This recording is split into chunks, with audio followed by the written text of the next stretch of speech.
صحت اور بیماری انسان کے ساتھ ساتھ ہوتی ہے۔ اللہ نے ہمیں صحت دی ہے، اللہ کا شکریہ ادا کرنا چاہیے، اور اس کے ساتھ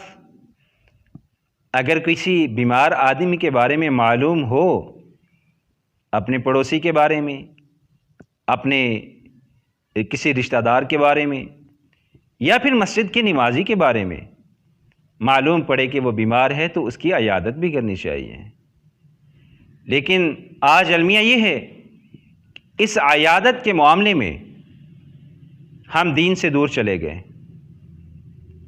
اگر ہم کسی کی تیمارداری کے لیے جاتے بھی ہیں تو رشتہ داری نبھانا مقصد ہوتا ہے، یا یہ مقصد ہوتا ہے کہ وہ یہ نہ سوچے ان کو معلوم ہوا تھا تو آئے نہیں۔ لیکن آئیے، مریض کی عیادت کرنا اور اس کی تیمارداری کرنا، کسی بیمار کی بیمار پرسی کرنا، یہ عمل اللہ کو کتنا پیارا لگتا ہے۔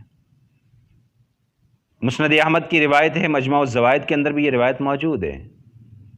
اللہ کے رسول صلی اللہ علیہ وسلم نے فرمایا، من عاد مریضا لم یزل یخوض فی الرحمہ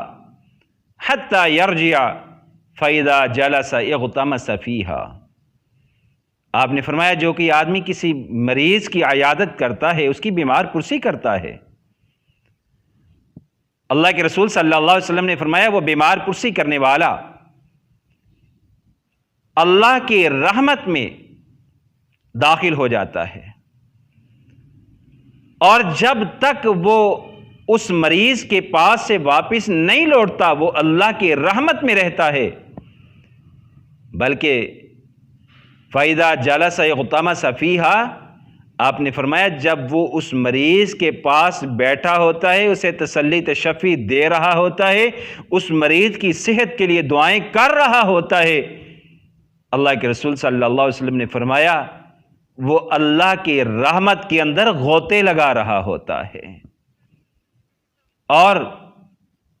یہ تب تک ہے، آپ صلی اللہ علیہ وسلم نے فرمایا گھر سے نکلا، دوسری روایت سے یہ معلوم ہوتا ہے، گھر سے نکلا، مریض کے پاس پہنچا، اس کی عیادت کی، اس کے پاس بیٹھا 10 منٹ 15 منٹ، اس کی صحت کے مطابق اس کا حال دریافت کیا، اس کے پاس بیٹھا، اسے تسلی تشفی دی، اور اس کی صحت یابی کے لیے دعائیں کی اللہ سے، اسے حوصلہ دیا۔ آپ صلی اللہ علیہ وسلم نے فرمایا پھر وہاں سے اٹھ کے جب تک جہاں سے چلا تھا وہاں تک نہیں پہنچتا، اپنی جگہ تک واپس نہیں لوٹتا، اللہ کے رسول صلی اللہ علیہ وسلم نے فرمایا وہ اللہ کے رحمت میں ہی رہتا ہے۔ کتنا بڑا عمل ہے۔ گیا تھا اپنے رشتہ دار کی عیادت کرنے کے لیے، مسجد کے نمازی کا حال پوچھنے کے لیے، اپنے پڑوسی کی بیمار پرسی کرنے کے لیے، لیکن اللہ کو اس کا یہ عمل اتنا پسند آیا، اس کے دل کے اندر ریاکاری نہیں تھی، اس کے دل کے اندر اپنے فقط رشتہ داری نبھانا مقصد نہیں تھا، اس کے دل کے اندر فقط یہ نہیں تھا کہ لوگ یہ نہ سوچیں، رشتہ دار یہ پڑوسی خیال نہ کریں کہ یہ آدمی فلاں ہمارا حال پوچھنے کے لیے نہیں آیا، ہم اتنے بیمار رہے ہیں، نہیں، بلکہ اس کے دل کے اندر خیال یہ تھا کہ میں اللہ کی رضا کے لیے جا رہا ہوں، میرا اللہ مجھ سے راضی ہو جائے۔ آپ صلی اللہ علیہ وسلم نے فرمایا اس بنا پہ اللہ اس کے اوپر اتنی رحمتوں کا نزول فرماتے ہیں کہ یہ آدمی اللہ کی رحمت کے اندر غوطے لگا رہا ہوتا ہے۔